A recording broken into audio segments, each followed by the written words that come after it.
Yo, what's poppin', everybody? Welcome back to the podcast, another episode of Caffeine and Green with your man, Connor Cardenas. And before we get into it today, I just want to give a huge shout out and thank you to all of my homies over at Steel Mill Coffee in Oceanside, California.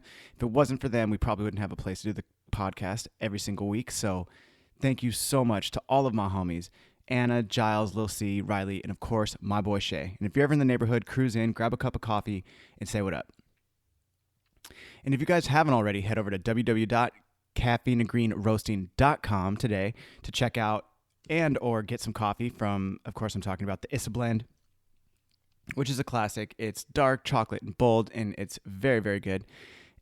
And also the new Victory Lap coffee inspired by my homegirl, Leof Clockley. It's a little bit different, a little bit more complex, but it has flavors of cacao, lemon, and a little bit of a tropical note. So it's very, very pleasant, and I hope you guys get to check it out today. Caffeineandgreenroasting.com.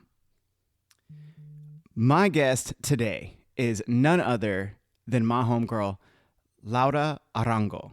I hope I said that right. But yes, my homegirl, Laura, she is a coffee professional. She is a barista. We met at a coffee shop when I was managing it. And also, she is the photographer for Caffeine and Green. You guys have definitely seen her work. She is super talented. She's amazingly funny, and she's just an awesome person. I wanted to have her on because she has quite the story to tell. And I think it was a little over 2 hours we did this podcast, and there was still so much more to talk about.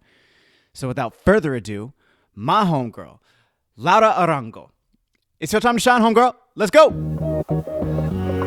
Give me caffeine and green. It's your boy Connor. What's good? Good. Caffeine and green. We are live. Laura. Cano. Cheers. Salud. Salud. Thanks for having me here. Welcome to Caffeine and Green. You have seen the official headquarters of Caffeine and Green now. You're like, is that coffee over there? Like, hell yeah, it's coffee right there. Yep. Okay, for people who don't know who you are, Laura, say your last name again for me. Or say your full name. Just say your full name. This is going to take the whole podcast. But it's like Laura Carolina Arango Beltran. Beltran? Mm-hmm. Yo, so crazy. Pretty. Spanish people love to use both last names. You hyphenate it. Yeah. Yeah. Okay. And it's quite fun when you have to explain your full name in the bank or like when you it's like everybody's like, what? Do you have to sign the whole time? Like the whole name. So it's like 4 names, right? It's like your first, your middle, and then your last, which is 2. Yes, it doesn't fit. It Damn. Never fits. It never fits. No matter how small you write it. Exactly. It never fits. Dude. I guess if you were to ever like, I'm not even going to finish that statement because that's going to give away like part of talking about it. It's never mind. Dude, like, okay, but before we get too far ahead, obviously we're homies. For people who don't know who you are, tell people what you do. You're a photographer. I am a photographer full time. I have my own business as a freelancer. I started a couple years ago, about 10 years ago. It's been quite a journey, but I think COVID and multiple things made me make photography as my main kind of gig now. Yeah, well, like this is super recent because you started your like actual business right around the same time I started Caffeine and Green, like the roasting business. That's correct. Yeah, and you had quite the story of just kind of like doing regular jobs, and then you're like, I'm going full-time photographer. That's totally, yeah, that's correct. I remember when we were sitting outside of Hawthorne Coffee. Yep. And I was like, kind of like, how the hell do I do this? Like, I gotta freaking just go for it. Yep. And I did it. And yeah, same as you, the hassle has begun, and it's been quite a beautiful journey. Well, you told me something crazy too. Hey, that's my tequila. Stop. Boo boo. But no, you got a couple jobs off of the shoot. You said, hey, stop. You got a couple jobs off of the Caffeine and Green shoot. Is that what you were saying? Like, you got it, like, right? Is that what happened? or did you say something like that, or like some people hit you up to like do other jobs or something, like, or like be a photographer for some other stuff? Yeah, some people just started hitting me up. You know how it is. Just exposure is everything. Social media. So it's the beauty of social media, as we all know, it's a love and hate relationship. For sure. For sure. It's like, oh God, do I really have to do this? Yes, you do. So people started hitting me up and it started growing, but you have helped a lot. Like working with you, Caffeine and Grain has given me a lot of exposure, which has been freaking awesome. Yeah. This is popping, Lauda. You know, you feel me? So I fuck with you so hard. Like, yeah, on the real. But like, let's talk. Like, what other jobs have you done? Like, has it taken you other places now? Like, oh my God, how many? what kind of people? How many like different kinds of people have you met? Wow, that goes all the way back to many different countries and different jobs. You would be surprised. I taught and started photographing in Nepal. Like, What? yeah. In Nepal? What? I've had the, I guess, privilege and blessing to work with multiple clients. But it has been a crazy experience. I've had just clients from little to no resources that just want kind of more of a storytelling kind of intake. Mm-hmm. Perhaps not for like big bucks, but just for good images that would kind of give justice to their stories, their identity. And then I had like crazy clients in Australia. I've had so many moms, babies. I've had quite a variety of clients. Yeah, it's been good. It's been great. It's hard. You gotta adapt quickly. Yeah. But that's kind of the beauty of art and being a photographer. I mean, you can't be picky, especially when you're just kind of growing your business and being out there. You just do what you gotta do. And at the end of the day, everybody's human. And it's just fun to connect and learn from them. That's all about. Yeah. So that leads me to my next thing is like, well, you're obviously not from the United States. So where are you from originally? I was born and raised in Bogota, Colombia. Very proudly. Sick.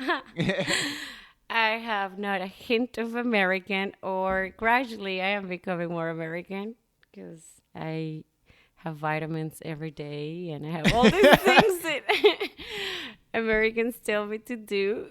And I'm like, okay, I gotta follow all these like regimes in life to be successful. But I was born and raised in Bogota, Colombia, which is a very special place. It's really, really high up in the mountains. It's like almost 7,000 feet high. Above sea level? Yeah. Wow. So when you land, it's pretty crazy. I think one of my favorite things is when I arrive there, when we land, it's the air. It's very polluted, but it's also a beautiful like air. You just know. I know right away that I'm back home. Mm-hmm. Yeah, so I was born and raised there. My mom's Argentinian, so I also kind of grew up going back and forth. Really? Yeah. Dude, I didn't know that. Yeah. Dude, that's so cool. Damn. Yeah. It's when you put my family like to watch soccer, it's quite a battle. If Argentina and Colombia are playing against each other, it's quite of a thing because I don't know what team to go for. It's like my mom would be like, "You better go for Argentina." I'm like, well, you got Messi. Chill. You got Messi. Oh yeah, yo, you can't. Like, yo, the flea. Yo, that's the best player ever. Oh, arguably. Yeah, that's my favorite player. But anyways, continue. Sorry. He's just very handsome. I don't know if he's a good player. Handsome? Stop it. What are you talking? Hey, but then you have James from Colombia. Okay. You have Higuita. Yeah, I know who Gita is. Yeah. Higuita, like classic. So it's a bit of a challenge. Okay. But yeah, I mean, mom, grandma, they're all Argentinians. So I grew up going back and forth a lot. Was there a lot of difference in the dialect of Spanish between the two countries? Yeah. Yeah. It's huge. The slang, there are words that I say that in Argentina are inappropriate. Let's say to grab, the way that you say to grab. It could mean many different things. If I say it in the Colombian way, in Argentina, it's like quite sexual. So it was very funny. My grandma would always just be very kind of disturbed. What's the word? So, I want to hear it. I don't know what it is. Coger is just to grab. So if I say, Cano, puedes coger la botella de tequila?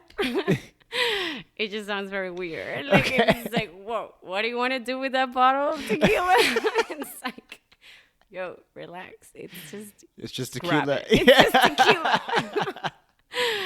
So, yeah, the dialect is extremely different. Okay. I guess from an early age, I've been kind of exposed to multiple dialects. And now that I'm here and all my travelings, it's funny. It's like, I can speak to a Mexican person.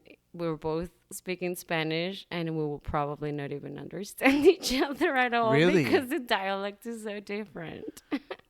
Wow. I know. Even between Mexico and South America. I mean, if there's different dialects between Argentina and Colombia, it makes sense. But It's super different. do you feel like, I mean, you've obviously been to Mexico, living here now. So have you felt like when you went across the border, you were like, oh, fuck. Like, were you bummed? Like, I mean, like, I don't know what they're saying. Oh, yeah. All Really? the time. All the time. But you're speaking Spanish, though. I know.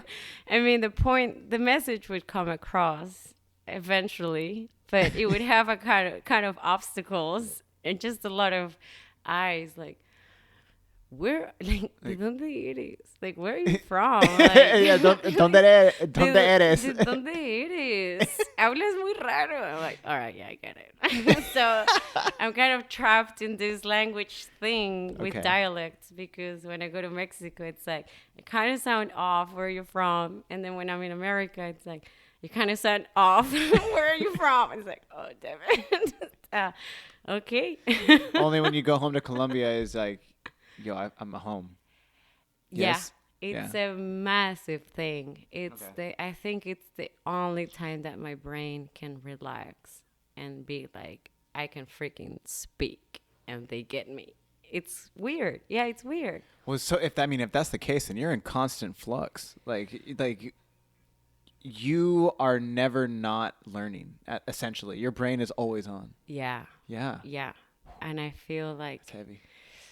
it is heavy. It's beautiful, but it's a thing that I feel like not everybody recognizes or acknowledges, like how your brain's constantly working and adapting to the space that you're interacting with, and it's exhausting. Like, it's freaking exhausting.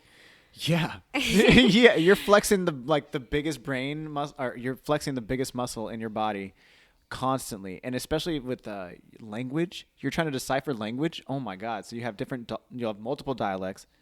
Well, before I get even ahead of myself, how many languages do you speak? Oh my god. So you speak different dialects of Spanish, but then you speak English. What else do you speak? Oh, I wish I could say more, but That's just it? That's it. And that was enough, I think. I mean, Argentinian Spanish, Colombian Spanish, and then English. Yeah.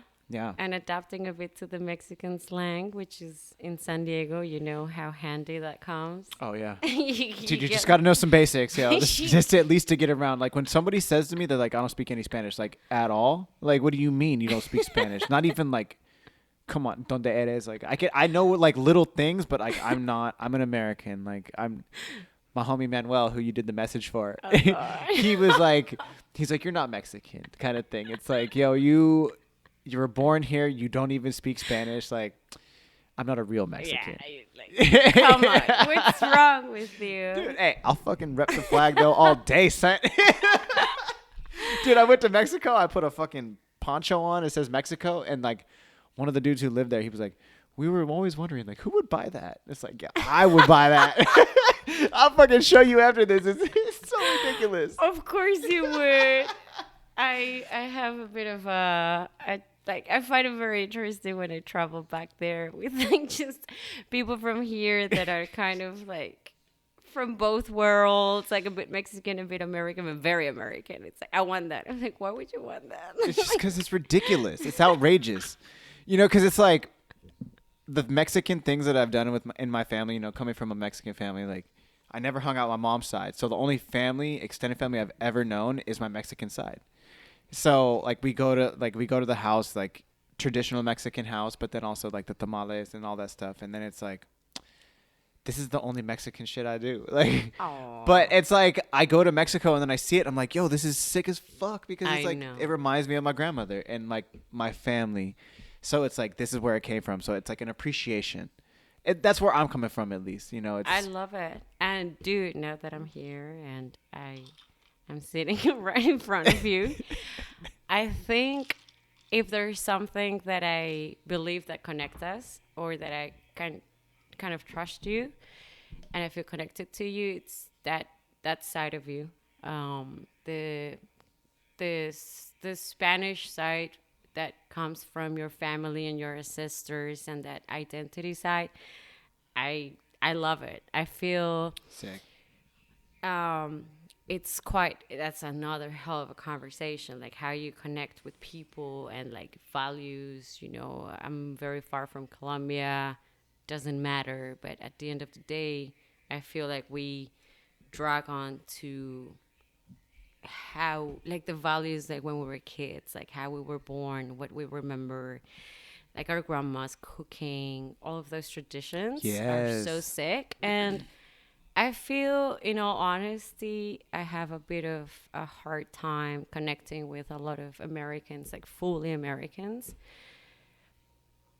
Why? It might be because of the values and how we were raised. The culture. And it's everything. It's everything. I mean, when you were telling me about your grandma, we will always talk about all these little things. Which, by the way,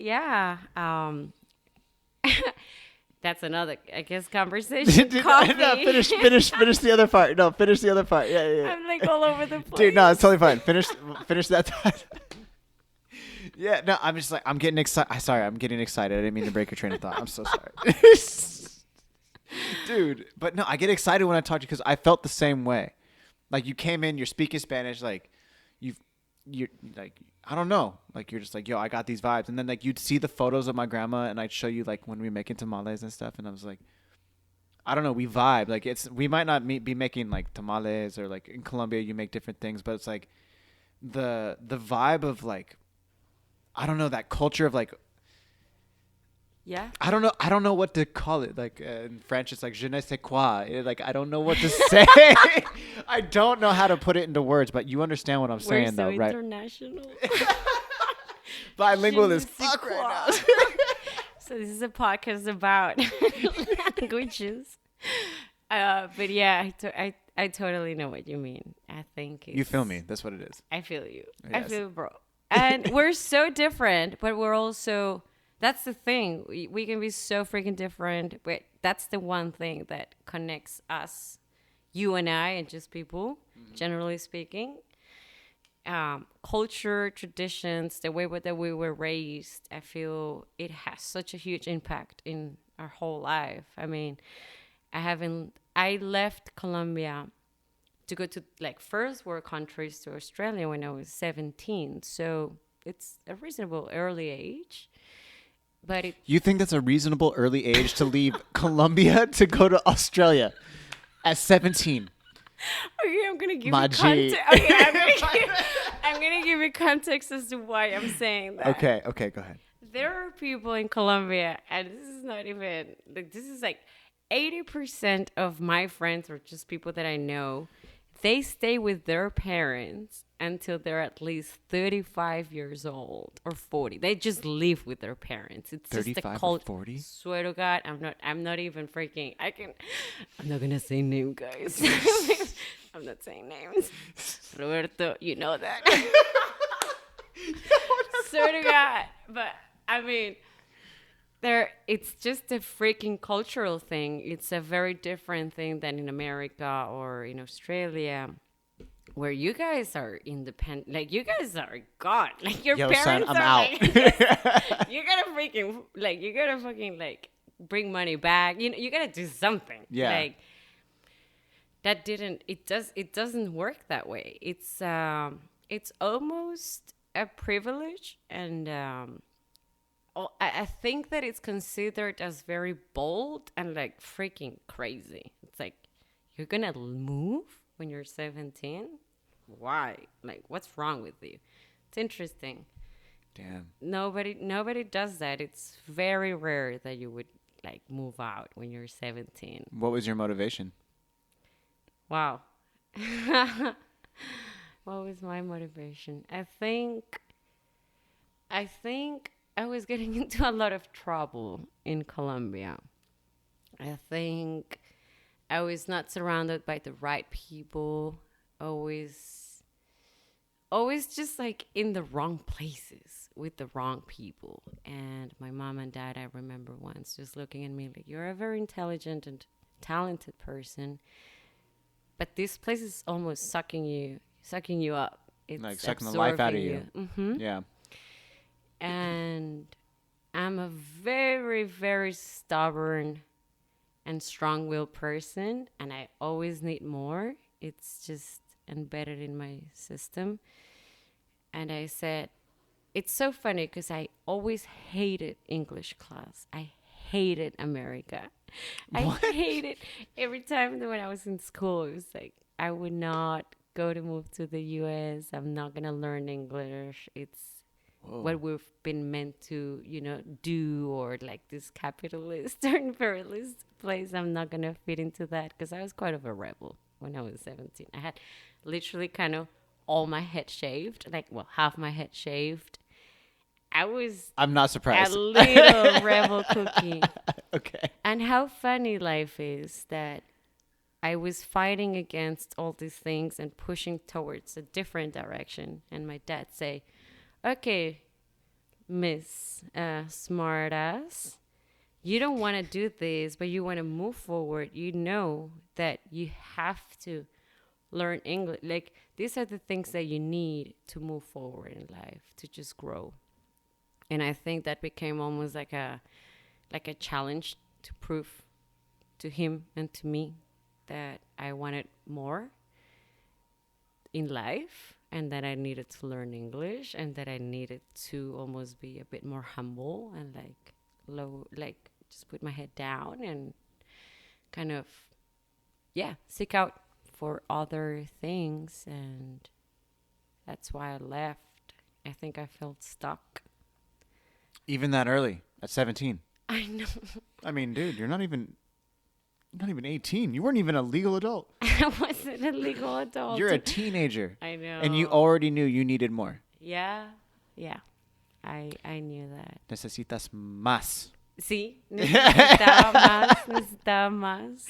Dude, I mean, so what? Why Australia?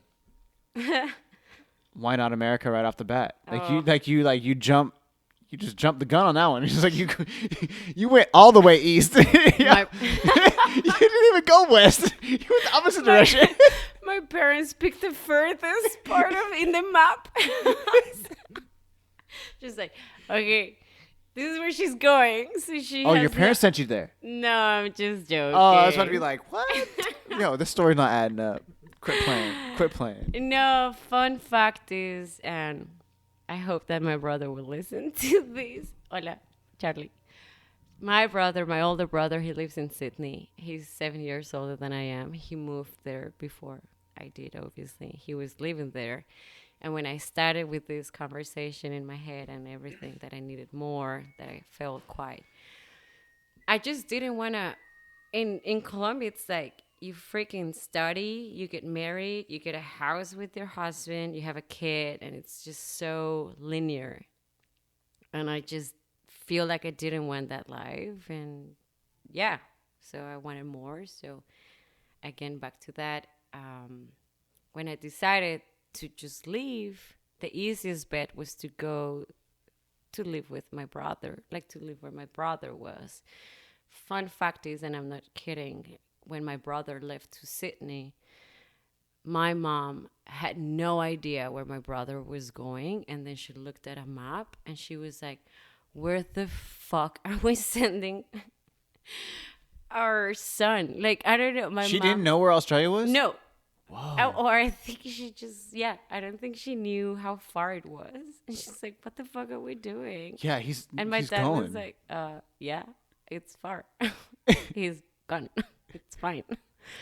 And he obviously spoke English.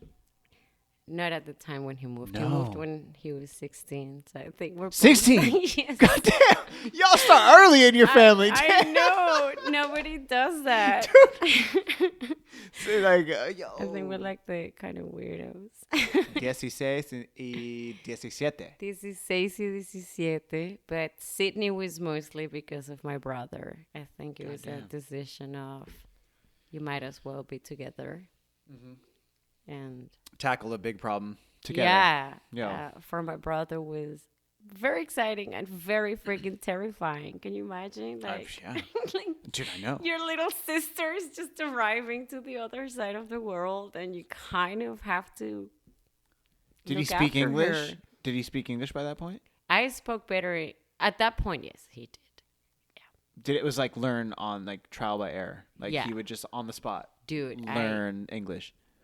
I kind of had a bit more help back home, and I was very nerdy, surprisingly. Yeah.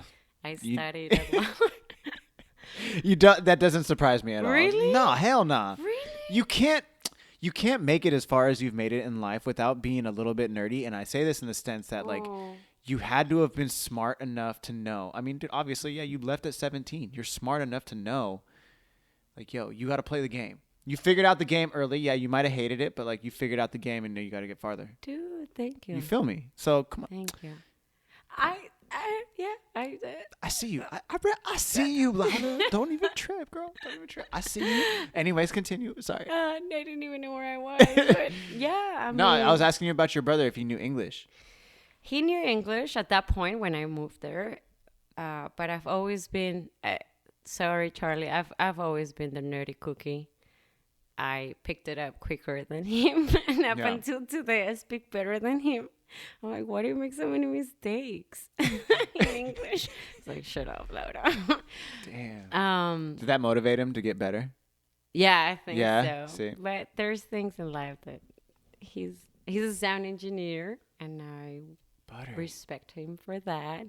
He works at the Opera House. What? In Sydney? Yeah, he's the famous one? The famous one. The one that you see in the postcards. Really? Yes. Muy bien, Charlie. ¿Verdad? Dude, yo, if I ever come out there, G, let me see. I want to get in there. Dude, it's like no pressure. It's like in my house, it's just like posters of the Opera House everywhere. It. Really? Yes. Stop it. I'm like, all right, family, I get it. Noted. Pressure's on. Okay. You got to be great. He's like, no, you can be good, but like, yo, like you see what I'm doing. It's like a low key flex. Like, yo, but be better. He freaking made it. He's not very good in English, but he's very good with sound. So sound that's is the universal. Thing.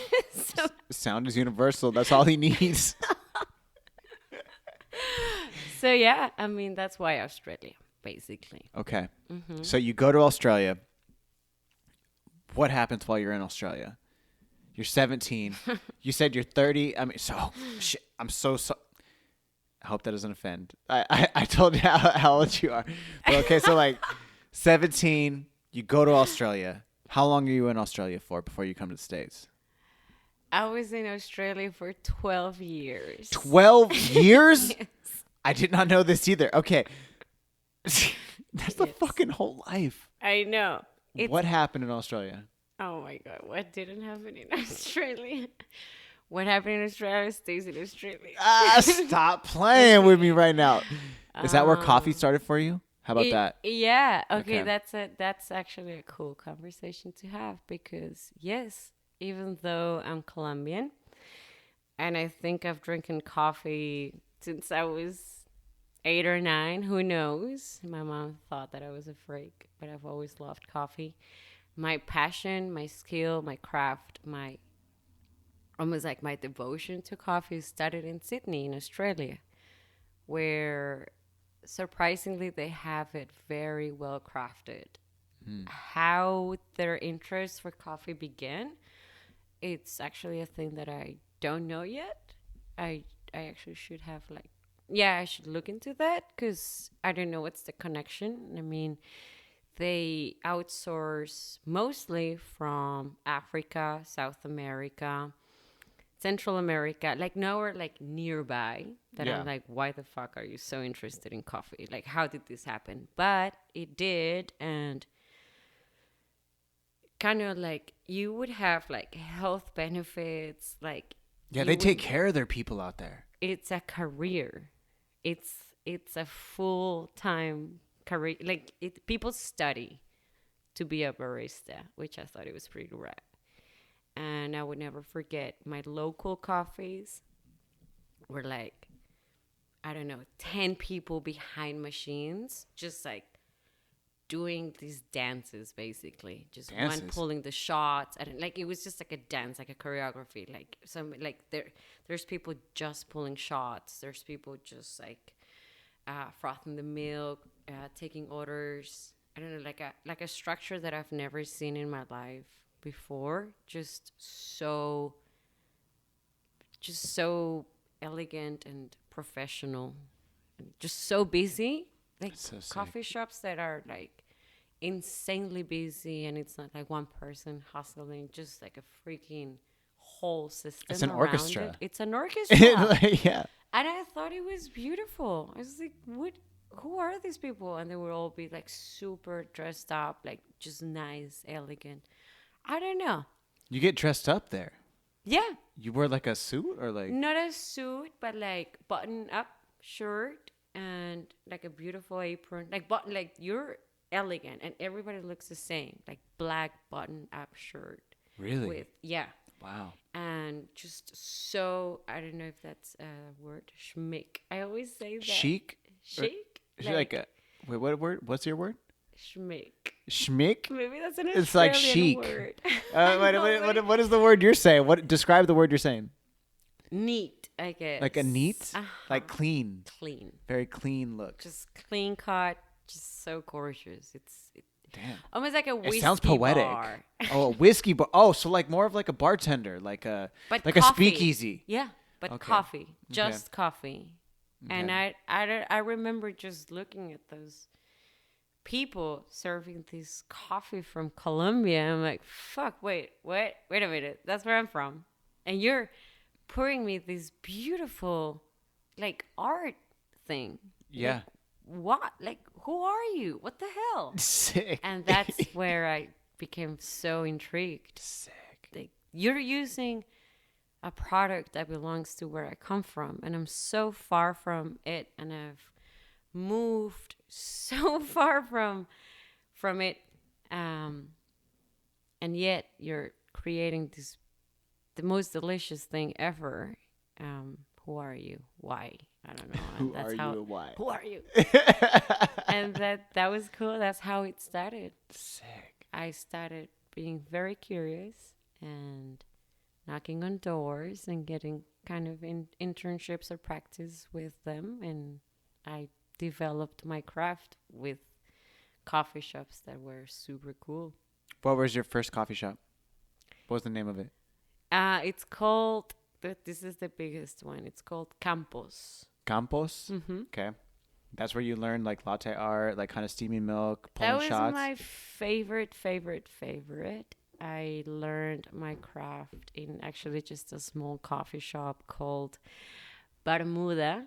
It was run by a Greek guy, but it was kind of interesting because he wasn't very fancy. Campos is like freaking corporation now; it's huge. This guy, it's like a little guy with Yeah, a hole in the Bermuda. wall.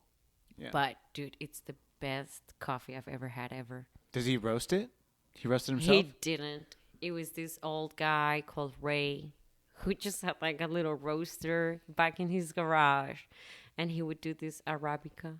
coffee and sell it to him. And it's just the most amazing coffee I've ever had in my life. And Nick, what was so amazing about it? Like, what's like, describe the flavor profile for me.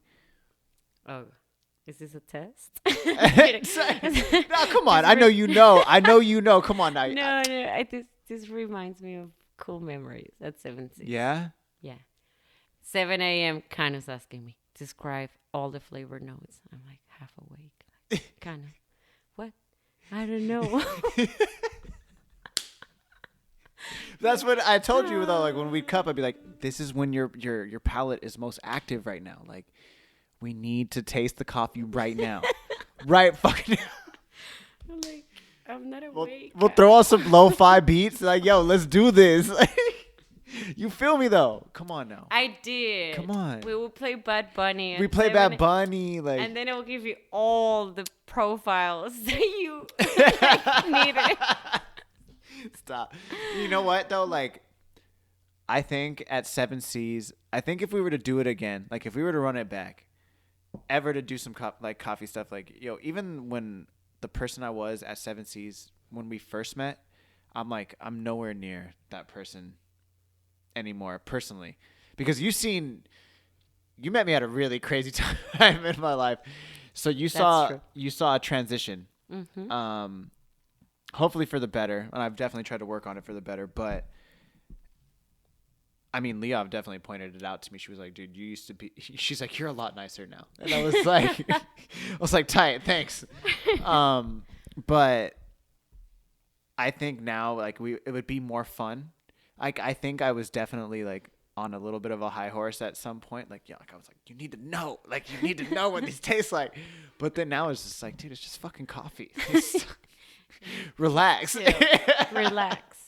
But because like people get so dedicated to it, what you're describing, like, that gets me excited. Yeah. I want to go to. I've never been to Australia, but I want to see that. Like, have you been to Italy? No. You've never been there? No, I have not. I've heard from your traveling. Yes. Yeah. You have to go. You taught me about the Roma shot. That was a quite interesting shot. Yeah. And coffee, and I respected it. And I know he's being in your podcast. Yeah, Marco. Yeah, shout out Marco Maestoso. Mr. He's quite a legend. He would love it, and he would feel like at home. And it's all about that. Yep. How cool is that? I think that's the beauty about. I feel something that people think, like, it's just so underrated sometimes, but everybody loves it. It's quite an irony.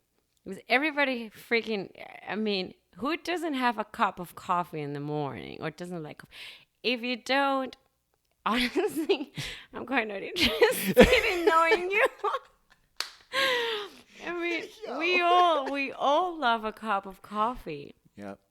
So what's the difference? Just take it a step further and explore what is about that drink that we love so much. What is that first sip that brings us back to whatever makes us happy?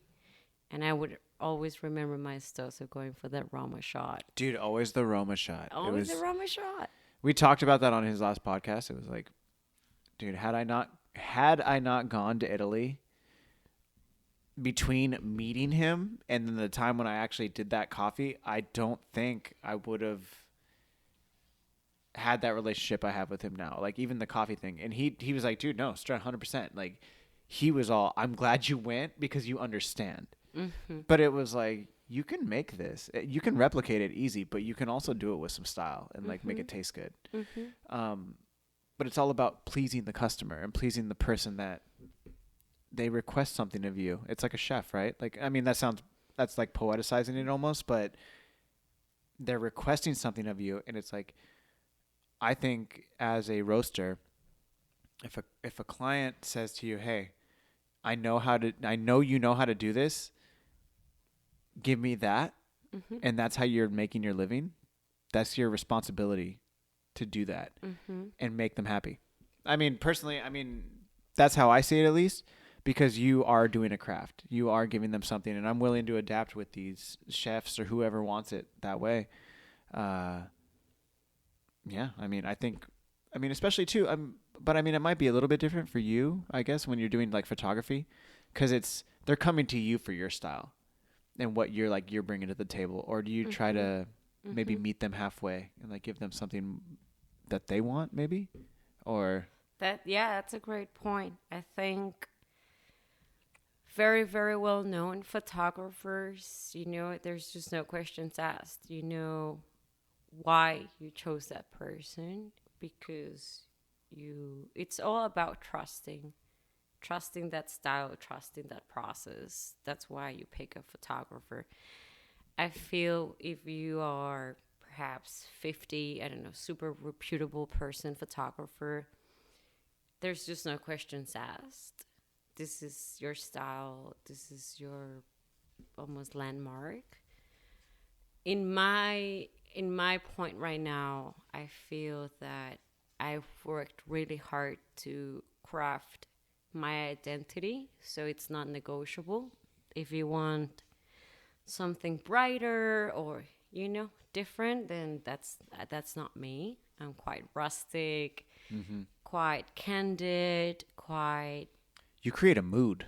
I create a mood, You right? do, Thank dude. you. Yes. Well, you'll be surprised. I've been having it's hard. It's hard because as a photographer, creative, it's very important to learn how to adapt and Mm-hmm. work with whoever is in front of you, whoever is like seeking out for A, B, or C, you have to learn how to adapt to different styles. Otherwise, you're just like narrowing your niche way too much. And I feel like I'm too young to do that. I can't be picky at this point. Well, that's what I mean, though. You're adapting, but you're also keeping your style. That is true. So you are maybe like meeting the client halfway, but like if they like your style, but they want maybe, excuse me, is like a like a different look, Mm-hmm. but the same look. Does that sounds That hella makes that sounds hella dumb when I say it. Like but you know what I'm trying to say, like Totally. okay, No, I mean, yeah. because you're trying to learn on the spot as well sometimes. I would imagine. It's all a learning process. I think no matter how prepared I feel for a shoot, Can I crack this? crack it. Crack it. Crack it. No matter how prepared you think you are, it just always comes with surprises. You're never prepared enough. Never. You're pivoting, you're reading the vibe, you're adapting to the vibe. A lot of the times you think you have everything sorted out and then things just turn out so differently. For good and for better. I mean, all right, that was For really stupid. For bad. good and bad. That's what I meant to say. But I honestly think that it all comes down to how you make your client and your surrounding feel. So, yeah, you have to kind of step away from all these like technicalities or like the creative side, like The stuff. passion. You You have gotta to step away from the passion. That's what you're trying to describe right now. Thank That's you. what I hear. Ken. That's what I'm hearing right now. You're, what it sounds like to me, and I mean, I'm not. I mean, if you're trying to get that paper and you're trying to eat, a closed mouth don't get fed. You have to sometimes do these things and adapt to whatever a person needs, whether it's a corporate job or a personal job, whatever. You have to adapt. Whatever happens, and like again, what I said, a Did closed you mouth just don't get read fed. my mind? I did. That's what I'm saying. Like, I fully believe what you're talking about because I agree. Like, I understand it, especially as a creative, as like you are a visual creator. That is what you're doing. People are coming to you for a certain look, a certain feel, and they know what they're getting. But at the same time, like we were saying earlier, is that it's with you, they know what they're getting. So like, why are you asking for something else? You know what you're gonna get when you fuck with me. That's like I know. But here's the thing. I find like the digital world and the world that we live in right now, we are all attracted to and obsessed with images. We're all somehow image makers, we're photographers. Mm-hmm. So it's interesting. Why would you have me on board and photograph something that perhaps you could do yourself in a way?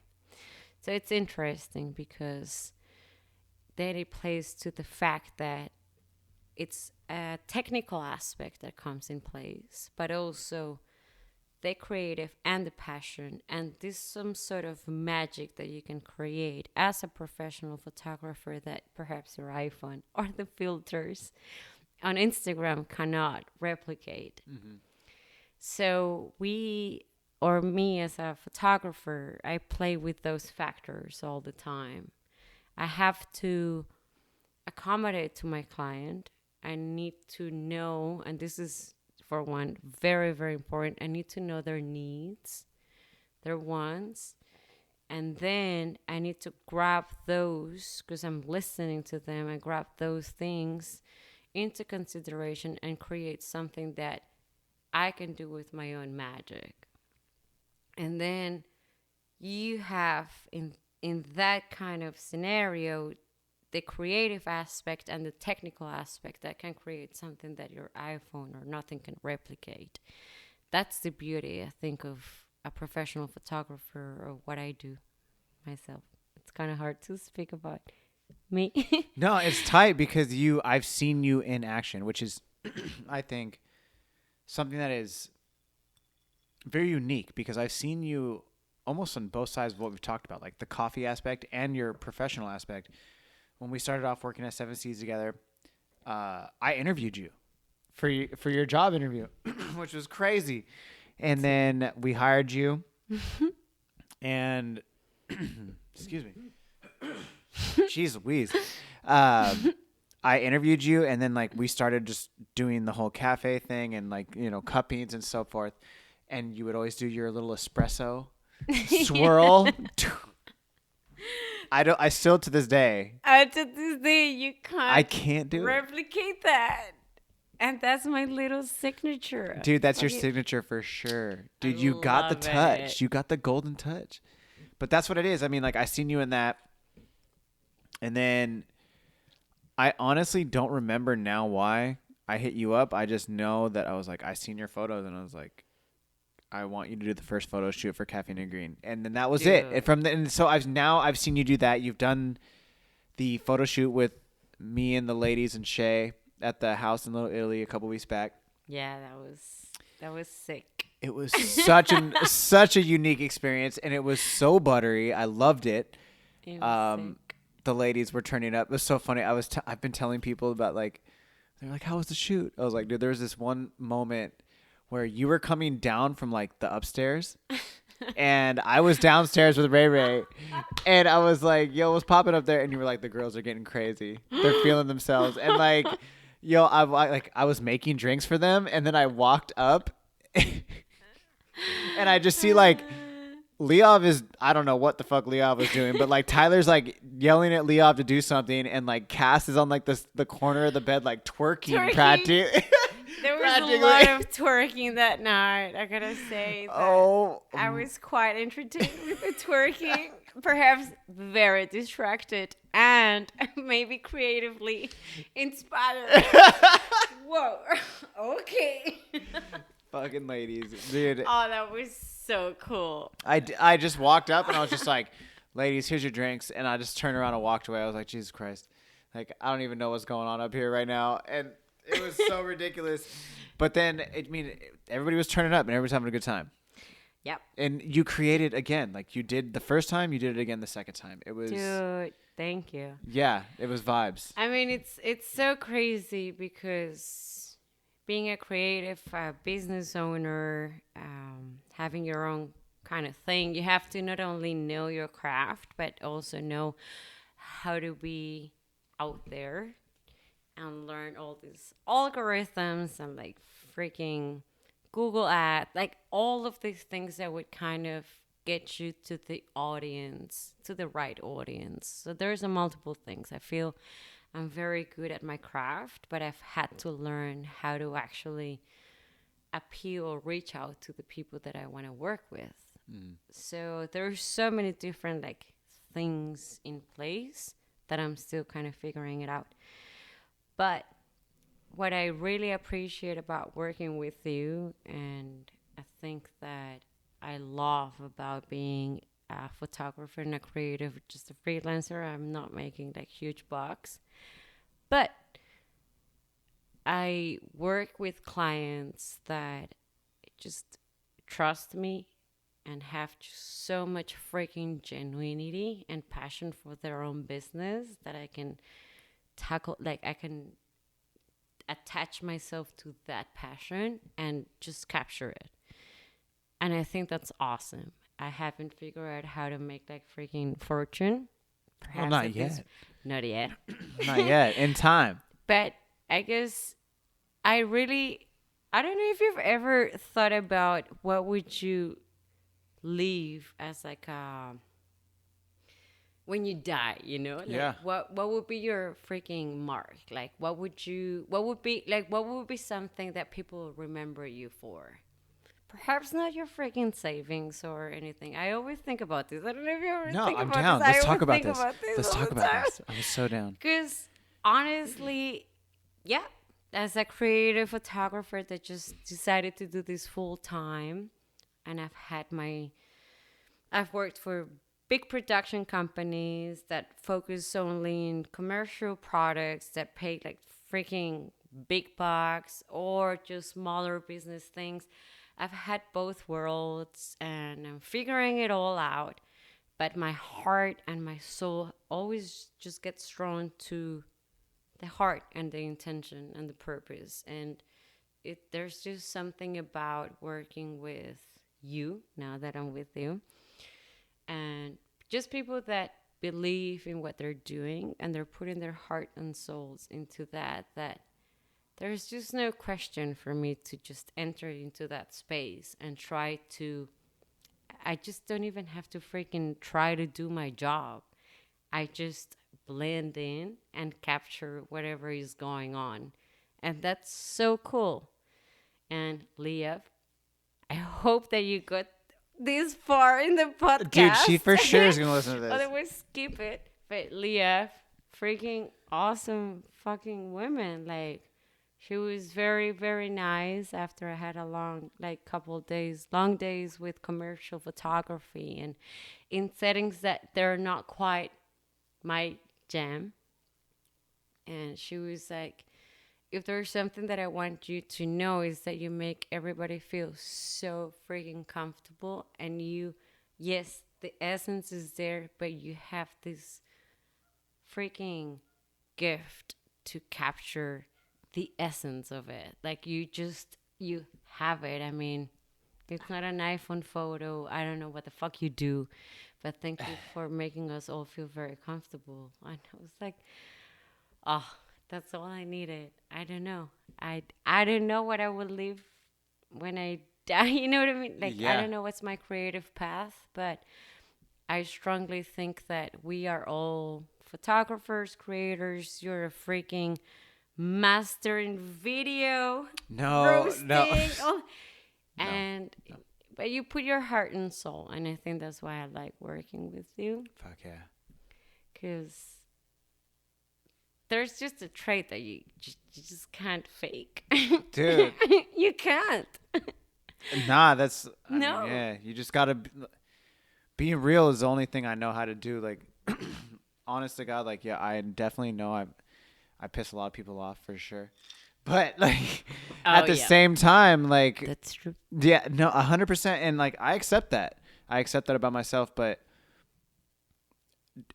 if I fuck with you, you know it's for life. And you know it's a loyalty thing. And it's not that you can't do no wrong. It's just... If I fuck with you, I fuck with you like with all of who I am. Dude, that's period. That's why I like respect you. Okay, here's a little 70s experience, and you might not even remember about this, but I do remember it. So, I don't know who's listening to this, but Kano and I used to work at 70s. Yes. Yes. And I remember, you being a manager, and just having a normal shift and whatever. I have no idea because I can't recall exactly what happened. Something happened. Okay. And I was involved somehow. And you were quite like bitter for something. And you said something to freaking Eric. You said something to Eric, the owner at that time, but it had something to do with me, and I knew it. I'm such a like perceptive person, and then everybody around me were like, "Yeah, this is what happened," but I wouldn't go and speak to Kano. Like, it just let it go. Like, it's fine. What? Really? Sorry, guys, I didn't. Okay, no, you're fine. It's Keep so going. funny. I want to know. It's the stupidest thing. Something very small happened. I felt the vibe. I felt you quite pissed. I felt you saying something to Eric about me, or just the whole dynamic. And I was like, what happened? Like, what's the deal? And everybody was just like, oh, I don't know. He's just pissed, but just, I wouldn't. Or Like, I don't whatever, know. It's just like, always fuck it. I wouldn't. And I was like, I wouldn't what? Like, do I have to talk to him?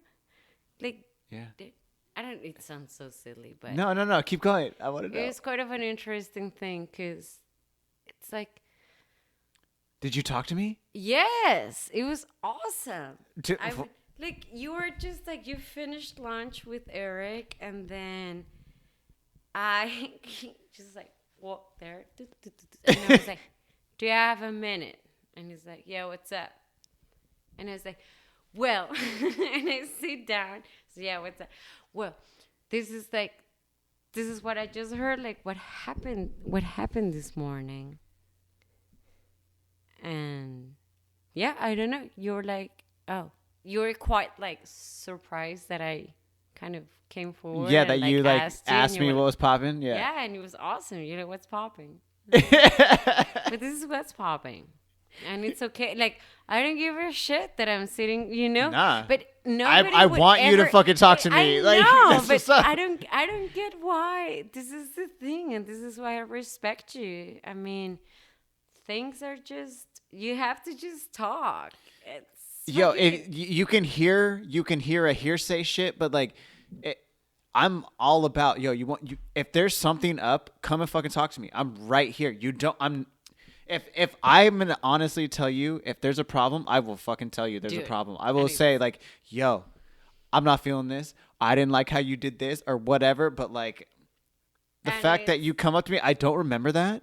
I know you do. But I guarantee because you did that, I was just like, after that, I was probably like, yeah, I fuck with Lauda because she just like, she didn't give a fuck. Yes. She just comes up And to me that's like, where we're now having this conversation, and it's awesome. And I would never forget everybody else's face, like, whoa, that was bold. And I'm like, that's not bold. dude, this That's is a coffee just- shop. It's not just serious. Cool. It's honest. And I think that's why I've always known. I never ever freaking expected or even imagined to be sitting here drinking a tequila shot with you, being invited in the podcast, Of and course. being the main photographer for your brand. Which, by the 100%. way, thank you. Dude. It's just a freaking privilege and a pleasure. Thank you. Dude, you're most welcome. But honestly, Lauda, like you were always, I don't know. I've never had a bad time with you, really. Like, no. We always, every time I just be like putting my phone in front of you, be like, hey, do this. Like, and I'm just like talking shit the whole time. So it's like, yeah, no, I don't have a problem at all. As Like, weird as it gets. to be honest, like, I think it's sick because I got to see a different side of you, and then I got to see you shine in a sense where your passion comes through. For me, the next thing I feel like I want to know, who got you into photography? You obviously got into photography when you were in Colombia, right? Or was it in Australia? No, yeah, this goes all the way back to, I don't even remember. I was very, very young. There's a very weird thing that's been happening lately, and I haven't shared this with anybody. the more that I've been sharing about me being published in articles and like in magazines here in the US and why not, I've had friends that were friends with me since I was like 11 years old. And they've been texting me and saying, hey, I'm so, so glad that you made your dream come true. You're such a sick photographer. Yes. And I have, but like to me, I'm like, what are you talking about? Like, what do you know about this? Yeah. As, it's Instagram. As humans, what's that? Oh, it's Instagram. Girl, I see you. I see you. I know you do. But I mean, I'm like, I haven't talked to these people for years. I don't know how to explain it. But they see your Instagram. Okay, yeah, but my point is, I've known these people since I was like 13, 14. 11. And it happened, 11, that I used to always have a camera.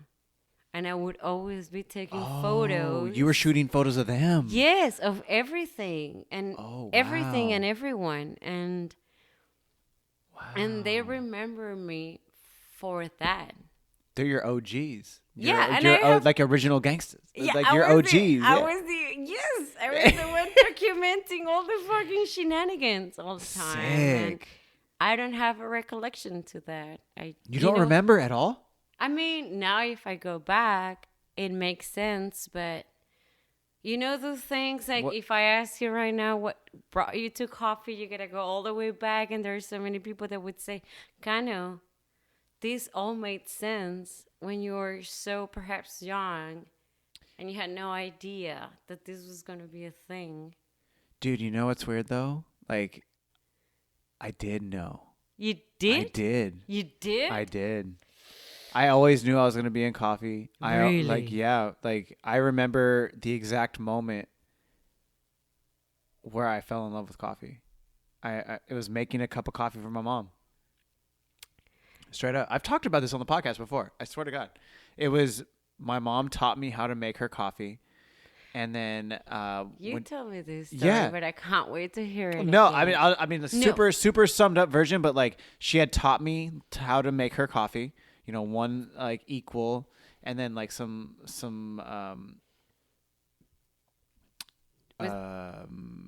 chocolate? Milk. Sorry, leche. Sorry, fuck. But like it was just like milk and like equal, but then walking it over to her on her vanity. So I don't remember her teaching me, but my memory is I remember like pouring the cup of coffee, putting it in, and then like walking the cup over to her, and she like had her hair like a towel wrapped around it. So like her hair is like whatever, I don't know how to describe that. And then she's like, putting her face on, if you will. And I just remember like I really like kind of balancing the coffee, and like I don't know, it was just something about the drink. And from that moment on, it was always that. Like I loved coffee. I just remember always asking my mom like, yo, can I drink it? Can I drink it? And she was like she was not about it. And it was 8th grade. She gave me my first cup of coffee, and it was like half cup of coffee and then hot water and then like a hot chocolate. So it was like a mocha. Like a mocha. Yeah, it was like a mocha. I remember that story. Yeah, so that was it for me. So I do remember. Like I remember the exact fucking days. Like, well, dude, here's the thing, and this is gonna sound very creepy, but the first time that I worked with you, on the way back driving, I asked you what got you into coffee, and you told me that story, and I recorded it. You recorded it? Yes, but I don't have a podcast.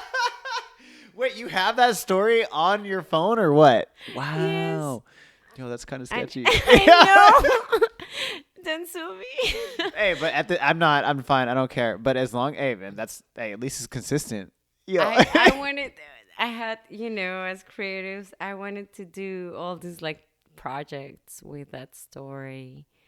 I don't know. I wanted to do, I don't know. Down. I wanted, I needed to have that story for myself, because if I just said before, to me, for some reason, the person or whatever I'm photographing, the whys of that, it's so important to me. And I recall coming back from the roaster and we were just in a long drive, and I just asked you that. And Sick. I'm infringing a lot of like I should have asked you. No, I don't care. reported you. I haven't done anything with that, but I honestly don't care because I think it's sick. I think it's important. Like there's I think about things like when you're talking about like what would you hope to what was the exact question? It was like what would you hope to leave like the mark almost about like if you were to die? And I'm gonna be real honest, like maybe like 2 years ago, 3 years ago, I probably would have been like a different answer. But now after everything, like I would definitely say I think it's super important how you make people feel. And that's regardless of anything. Salud. I don't really believe anymore in like arguing or yelling or screaming at each other or like just like having like this hatred in your heart of any type to whatever level of degree or whatever or degree of level. But I definitely believe in leaving a positive impact. So like if I for me to be, you know, am I going to make a mark on the world? I don't know. Maybe I can leave a mark of like, hey, that dude made some really good coffee. Tight.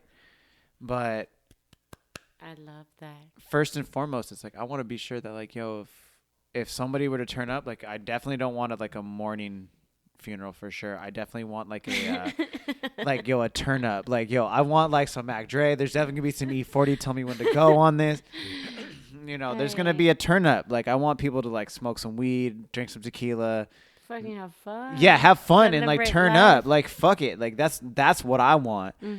But at the end of the day, I want people to be like, yo, like the last time I seen him, he asked about my mom or like he asked about my family, like. Because I do care. If I've known you for that long and, like, we fucking with each other, like, and I'm asking you about your dad, I obviously must fuck with your dad, too. So, like, how's Jim? How's Tom? How's whatever? Like, that's what I want. That's what I don't need people to remember me for my coffee. I want people to remember me how, like, if there was something that ever happened to you in your life and, like, you were having a troubled time or, like, yo, you turned to me and I'm like, yo, like, I helped you out. Like, I don't care about helping you out. I care about the fact that like I made you feel okay. That's what I want. That. That's for real. That's 100. I love that. Yeah. But don't you feel? And I'm gonna switch roles now. I'm gonna start asking in your podcast. Yo, ask me some questions. I'm down. But like, don't you feel that by just something so simple, and I'm like. Doing this. Air How quotes. do you do this? Air quotes. Okay, yeah. thanks. I'm air quoting like so simple as making coffee. Like, how do you impact people's lives? You know, there's so many things about coffee in the sense that you're honoring the source of where it's coming from. You know, 2, you're honoring the process of coffee, and 3, you're perhaps honoring the people that get to enjoy that cup. Yeah. So how cool is that? Like, how do you think that you are making a mark in that regard? In coffee? Yeah. I think that's a multi-level question, like a multi-layered question. I definitely think like first and foremost, the person that comes to mind is like Liav for sure, because for me, coming to Seven Seas was the biggest challenging experience that I ever had because Eric gave me creative control over Seven Seas in terms of like where the coffee was going.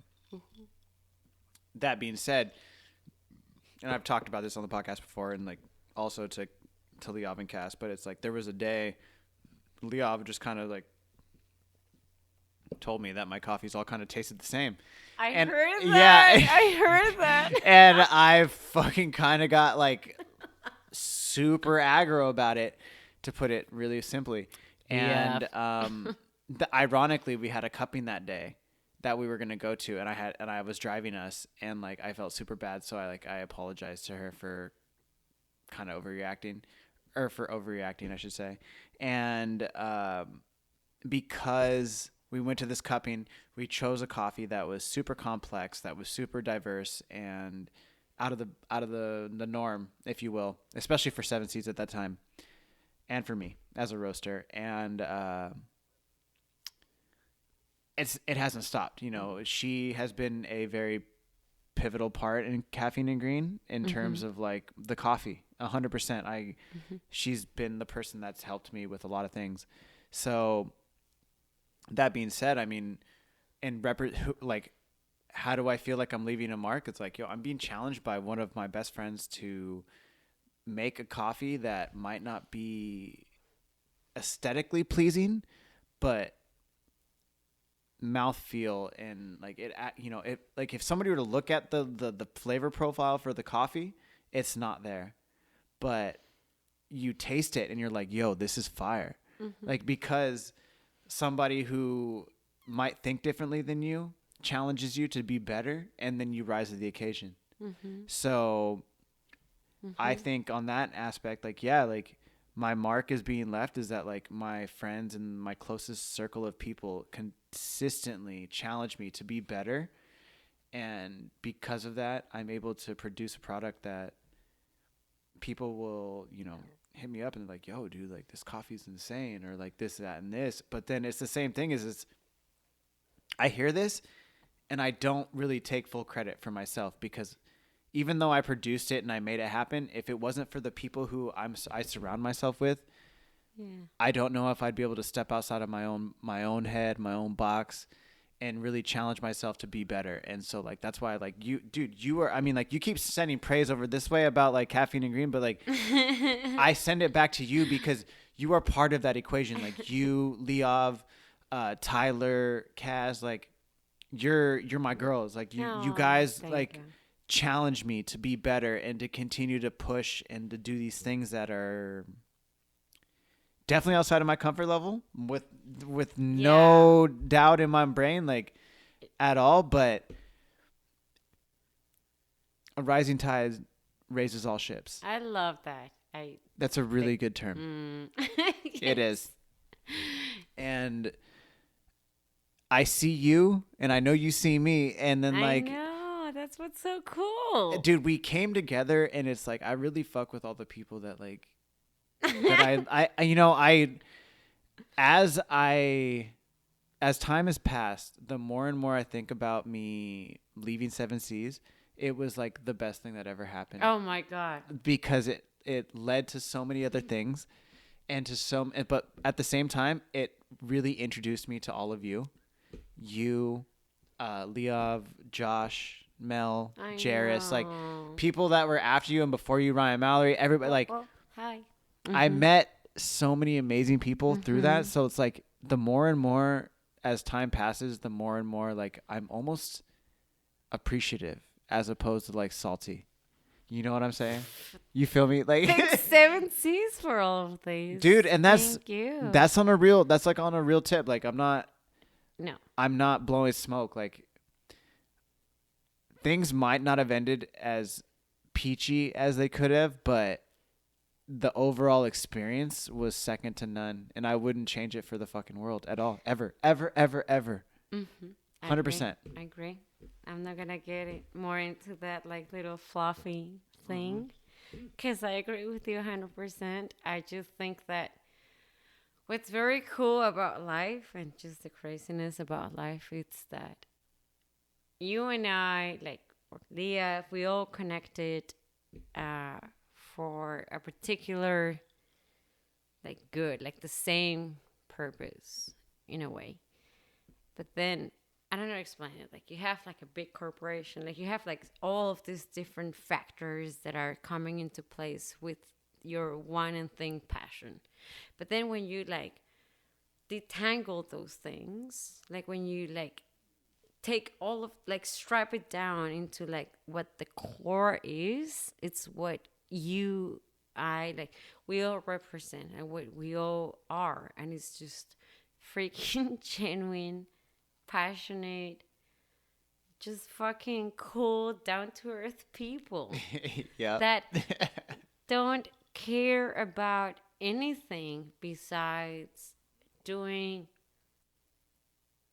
something that it's meaningful for you, for your community, for your homies, for it's just connectivity at its and like at its own. You If it just makes know. sense. You just know what you're supposed to That's the be doing. thing. I mean, we I met you. We met through like this kind of umbrella, Mm-hmm. and but we both have like the same passion. Yeah. But it was kind of covered under this umbrella, and I think this umbrella was kind of inhibiting a lot of what we were actually capable of doing or who we are, because we were just like not stuck to, but we were just ruled to. Well, we're working for We're working a for business. somebody else. That's Yeah, we're it. working for somebody We're else. just, and then the minute that poof, poof, I don't know. Dude, It's like, everybody comes into your life. This is Laura. This is Leah. This is everybody. Like, this is what I want to do. And it's like, I believe so much in what you're doing. I believe in what you're doing. And it's just all this, like, synergy. And it's like an ecosystem almost. But we're all still fucking with each other. That's what's so sick about it. Like, and that's what it's almost in a sense, like what you're talking about, like that synergy. But it's like, that was the vessel, if you will. Like, for no pun intended, because it's 7 seasons, the fucking thing is a ship. Like, it's a frigate. But like, that was the ship, the vessel, if you will, that brought us all together. And then it's like, time has shown that it's like we're doing like Liav has her coffee and then you're doing the photography, and it's like, I know, dude, it's so rad. It's so rad. It's so rad. I fuck with that. It's so rad. It's tough. Honestly, It's tough. I want to cheers Yo, with my dude, empty. wait, you got a beer? Do you have a beer? Do you not have a beer? Wait, is that a beer? Well, yeah. There you go. Boom, we could cheers that. Dude, cheers to you. I want to cheers. Such a G. Such a G. I love didn't- that. But wait, so I know we touched on this briefly, but you didn't. I feel like maybe you didn't really answer it. Who was the person that got you into photography? Like, who's the person who put a camera in your hand?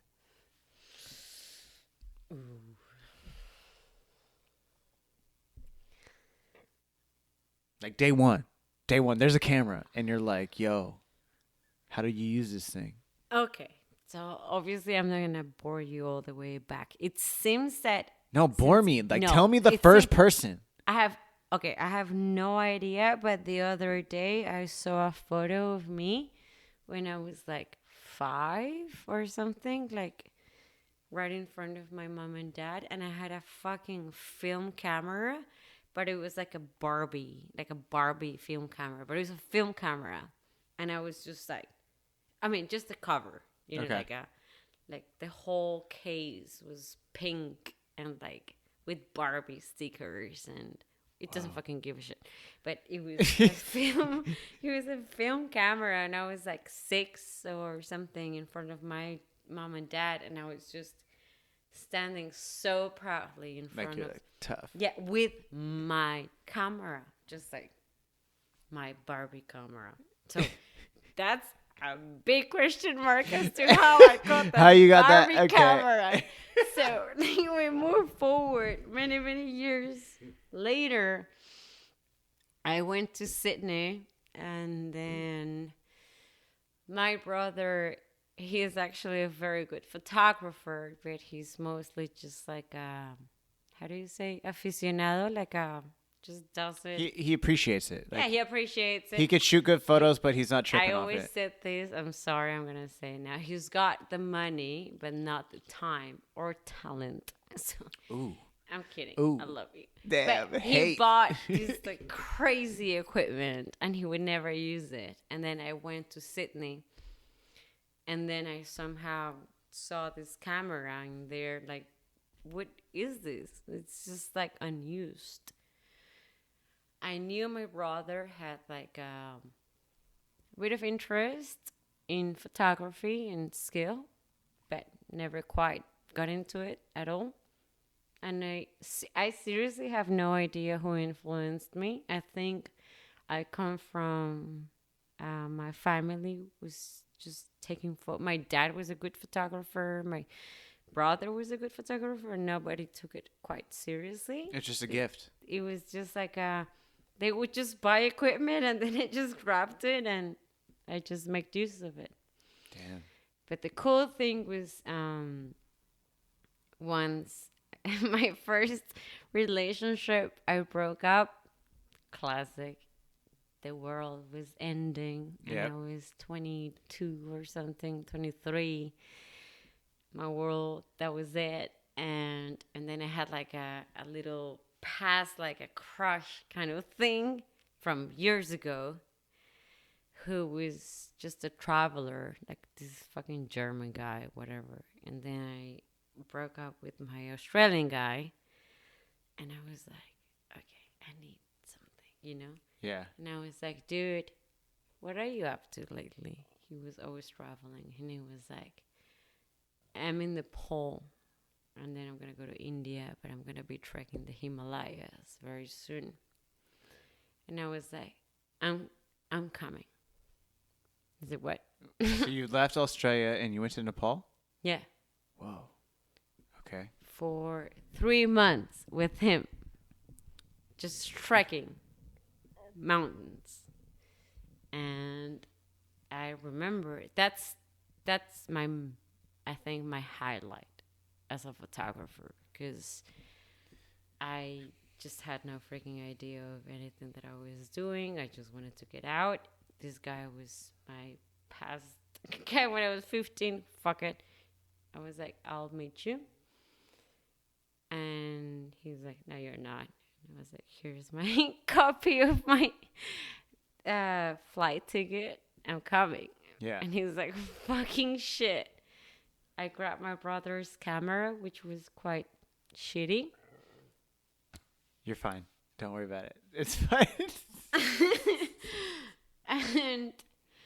and yeah, I just grabbed my brother's shitty camera. I met him. And then for 3 months, I trekked the Himalayas for almost a month, just staying in little towns. And that's how I actually started, like, photography. Shooting photos. Yeah. He was a guy who was getting into films. He had, like, different lenses, and I had a shitty body. And then he's like, I can borrow you some lenses. And then we went trekking all the way to, honestly, like, Himalayas, like, 3 weeks. Like, it was called the Annapurna route. Just, like, one backpack and my camera. I kind of wait. You've never seen those photos? Oh. I know. I've definitely seen your photos from Nepal. Like, I feel Yeah, because you this post them on is so Instagram, right? cool. I don't know. I didn't think so. If I you should. if you haven't, then like whatever you I posted, should. I definitely have seen. But like whatever you don't post, I don't know. But True. like, But anyway, long story short, that was the one moment that I held the camera and I just looked in the viewfinder and I was like, this is my fucking thing. I love this. so wait, so And that's you it. you went from Nepal to where did you go after Nepal? I stayed. So I was in Australia and then I stayed in Nepal and then I crossed to India. So they're very close. Yeah. And yeah, they're like border. And I stayed there for 3 months. And then I hiked the Himalayas, very close to the Everest. And I looked at the Everest, like the mountain. And I just hiked for like 2 weeks nonstop. But I stayed in Nepal mostly for 3 months. But where did so then India, and then from India, where did you go there? Nowhere else. That's it. Did you It go was like Nepal and India in between. then back to Australia? Uh-huh. And then how long did you stay in Australia? Like you obviously were there for 12 years. So what like made you come to America? Life. Life. You're like Sounds one like day a you're like, tiring yo, person. I'm gonna fucking go to America. And now I'm gonna move on. If you were listening from before in the podcast when I talked about America, I've always had these conflicting feelings about just what America is and learning English and why not. And then you're asking me what made you move to America. It's a great question. It's a difficult one because I don't think there's a point in life that you don't quite make a decision based of exactly what makes sense per se, but what sounds right in a way. So after 12 years in Australia, I realized that I had my time, my glory, my growth as an artist and a photographer, and I needed to move on. And I was dating this beautiful guardian angel that by now it's my best friend who was born in San Diego, and we were dating in Australia for like 6 years. And he said to me, "What about San Diego?" And I'm like, shit, uh, okay, why not? And I think that I moved in America just not knowing why. Just like, why not? Sick. I like that. Not why, but why not? Why not? And that's the That's buttery. legit answer. Why not? Did Why you know anything not? about San Diego? Not really. No. Have you heard of it at least? Did you know like where it was on the planet? Like, yo, I California. knew- You heard about California, right? Of course, you Okay. know, I knew a little bit about California. I traveled actually to San Diego before, like 2 years before I made the decision Oh, damn. with this beautiful guy. And like we were together for a very long time, so we tested the waters. He asked me a couple times. I've never known what the right answer was when he asked me about moving to America, but we did come here and we visited, and I got a scope of what. But it's so funny because I would drive like, you know, through North Park, South Park, and now that I live here, I remember those times and I had no idea where I was. Like, no idea. That's and so I rad. remember him telling me like, "So you like it?" And I'll be like, "Yeah, yeah, it's about right." Seems chill. Seems chill. Where are the freeways? Exit 8. Like, I don't know. And now just like I'll get used to it. And now that I've been here for long enough, I'm like, what? I had no idea. Like, I made that decision based off faith and goodwill, like nothing else. I visited this place. I had no idea. And That's scary, but really exciting at the same time. yes, it was super scary. I never, if you listen to the podcast at the beginning, I would have never, ever thought that I was going to end up in the United States. And it's quite a joke Obviously. now in my family and everywhere. Like, now you're in the US. And I'm like, it's cool. But Hey. you love it. You're a Hey. business owner. You're a small business owner. You're fucking It's- crushing. Dude, America, it's so cool. And it's a great place. And San Diego is an amazing place. And it just depends on you. You know what I mean? Like, It's your perception, but like, yo, like, yep. I'm gonna be Yeah. 100% honest. Like, yo, I love America. I love it here. I don't care about political party affiliation. Like, That's good. I love my country, and I love being in San Diego. Period. Like, yo, this is a beautiful place. Like, I'm not from here originally. I'm from the Bay Area, but a Cali boy nonetheless, born and raised. And I will tell you, California is a great state, but when you come to San Diego, it's a different vibe. Like, you grow up in Cali, like you come to San Diego, it's just like, How so? whew, How is it different? it's beautiful here. It's Why? because even in California, you grow up in California your whole life, and you live anywhere else but Southern California, it's not California. If you talk to anybody else in the world, like, you grow up in California, it's still tight, like I said, but the Bay Area is cool, but it's a different vibe. It's like a hustle mentality. It's definitely like survive. Yo, how are you making it? How are you getting it? How are you coming up, if you will. And when you go to the city, like, I grew up in Fremont, California. It's like like the last town in the East Bay. But you would hop on the BART and you go into the city. And like the city is all about making money. The city is all about hustling. The city is all about like, if you come from the East Bay, where I came from, like, you rep your A's hat, and you go get your paper. That's what it is. Like, it doesn't matter. And in California. In California, that's what it is. It's like, especially in the Bay Area, because it's all about money there. It's all about hustle. Right. So you take that Bay mentality, and I moved to Southern California because this is where the skate industry was. So it's like you come here, and I tried to make it, as a pro skateboarder, and like, you get these sponsors and you do these things, and it's all about a hustle. It's just hustle, hustle, hustle. But Southern California is not hustle. Really? It's not. It's not hustle here. This is like, hey, let's go to the beach. Let's kick it. Let's grab some beers. I'm all about grabbing some beers, but after the hustle is over. Same. You feel Same. me? Like, yeah, I feel you. that's what it is. So it's like that when I see other hustlers coming at it, like people without, for lack of a better term, like real recognize real, right?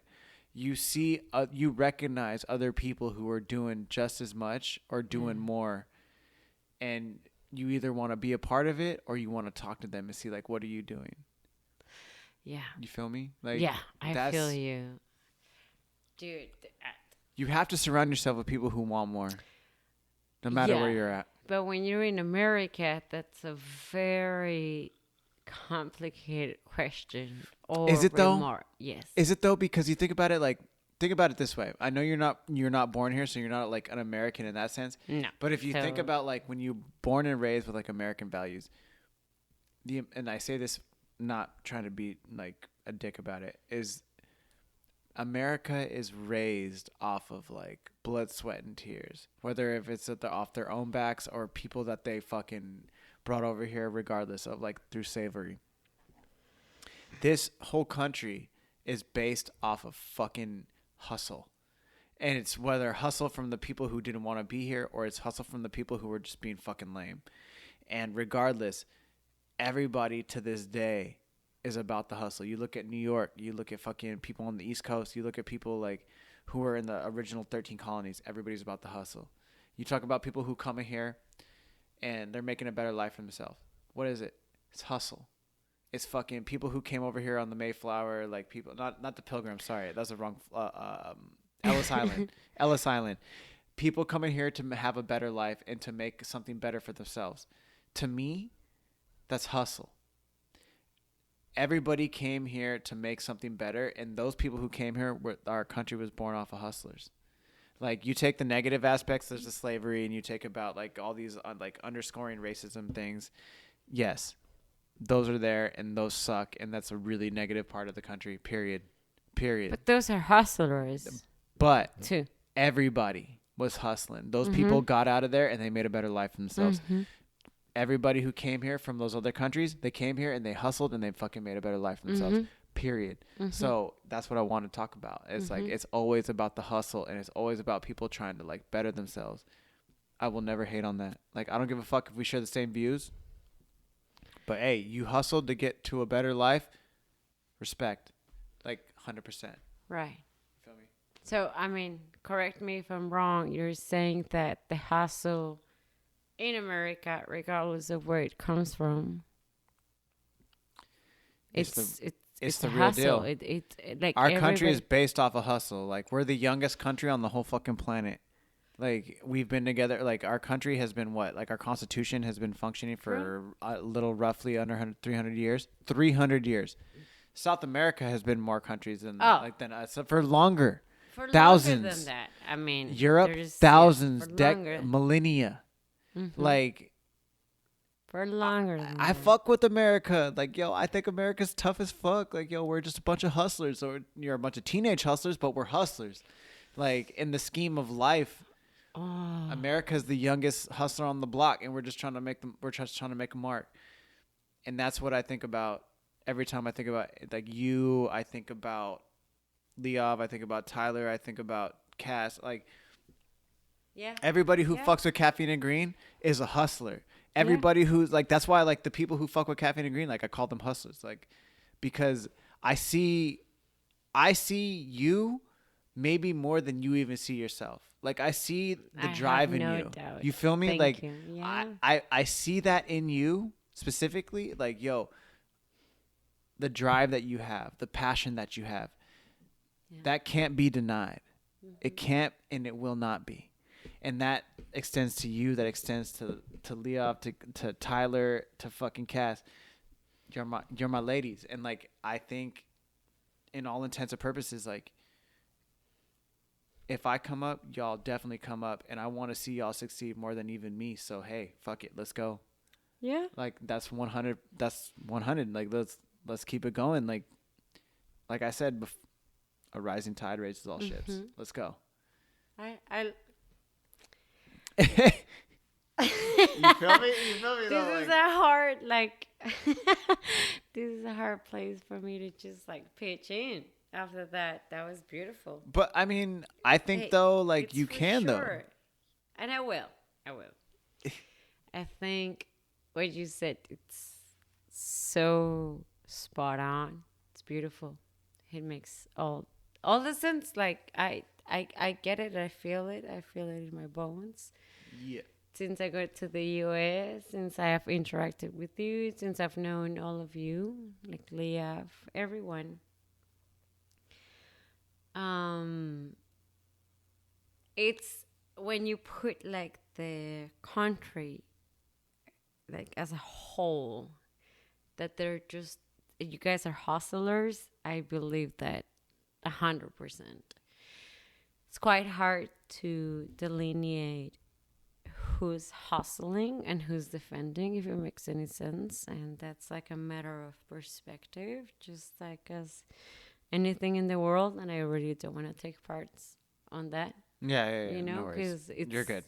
So that's awesome. I don't. I think it's a thing to take into consideration, because if somebody listens to this, it's just like, fuck you. And this is the thing with America, if I may share Yes, with you. please tell me your perspective. Well, I will in brief terms, but I have not. I moved to Australia since I was very young. Australia, it's a British colony. There's multiple things going on. So many layers, same as Colombia. You can perhaps like see implicit or explicit racism going on.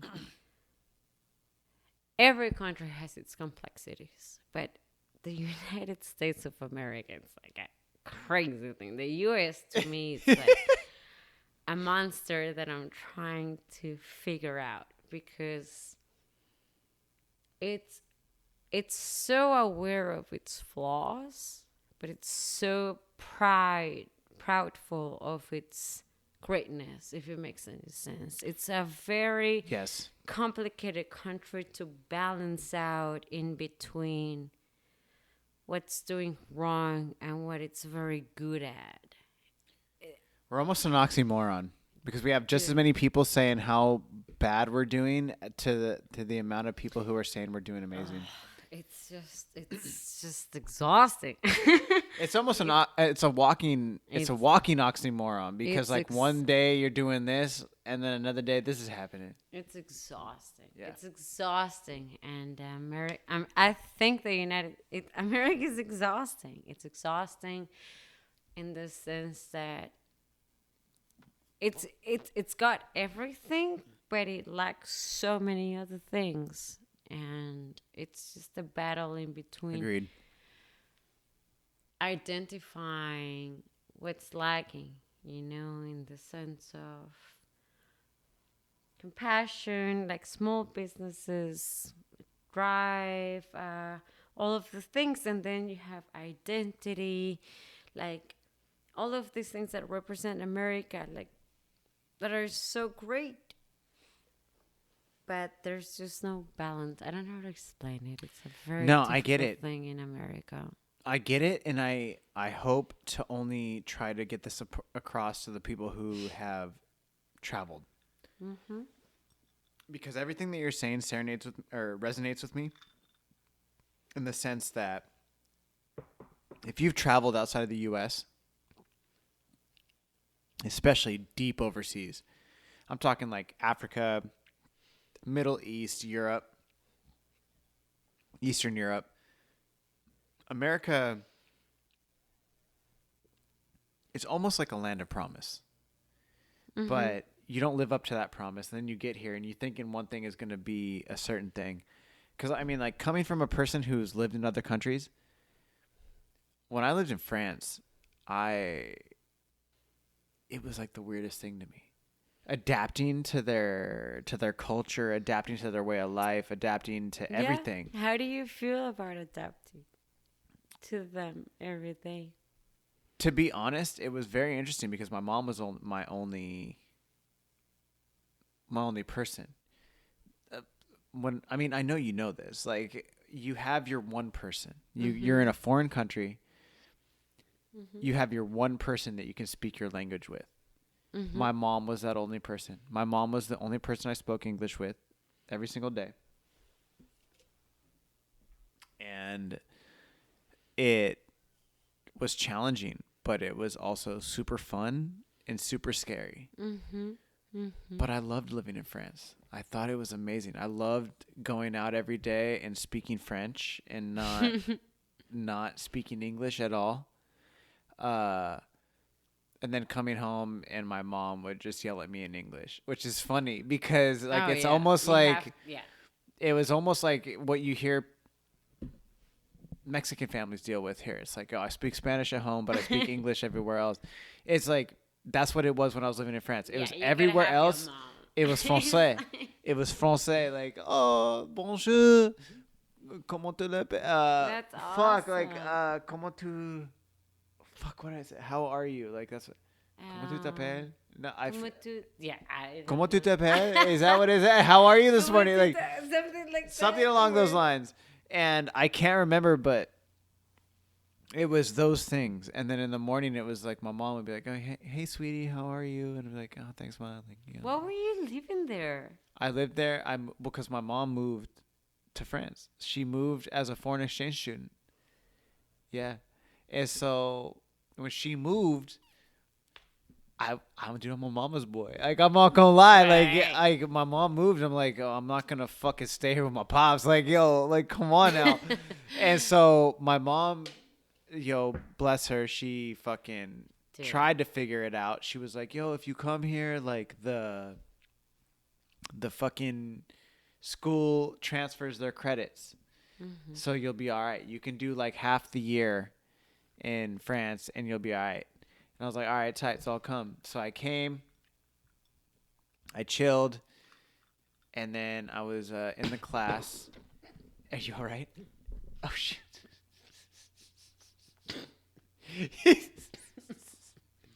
And I was doing my classes, and one day they did the tests every Saturday. You okay? You need some water? You okay? Mm-hmm. You're good?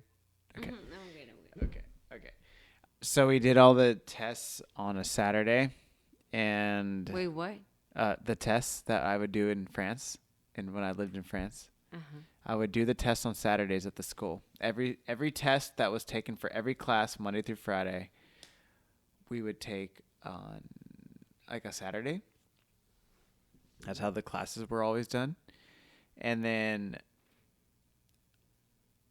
I went back to school, I think on like a Monday or a Tuesday or something like that.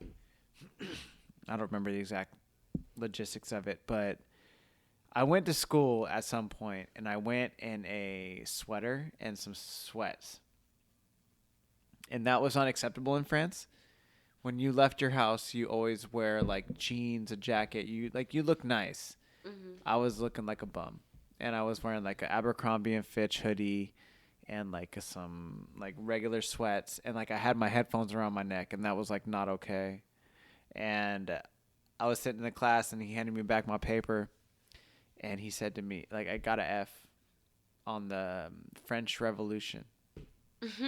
I was pissed because I was like, bro, I dealt with this when I was like 15, like on my sophomore year in high school in America. Like I got an A. Like, why are you failing me on this?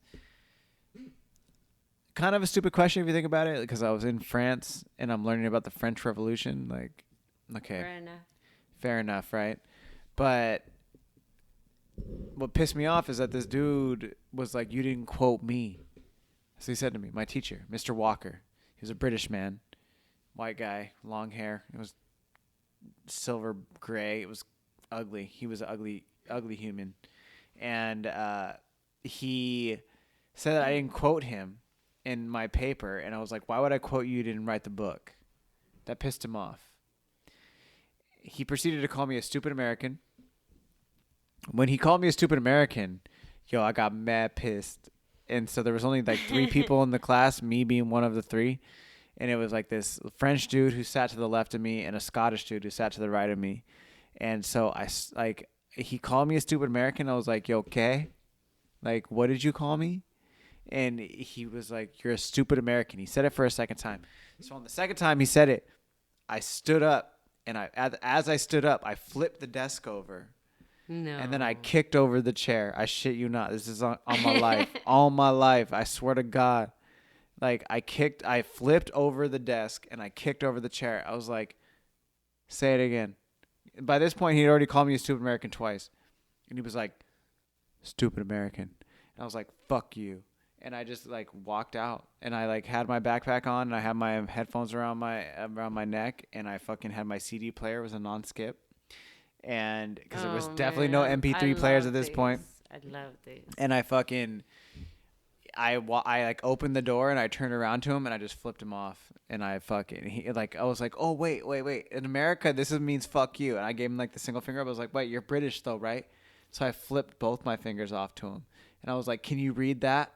And he was like, he just looked at me and he's like, don't you close that door. And I slammed the door and I walked home. I got expelled from the school the next day. I was back in the States like 3 days later. And I finished my senior year in high school in the States.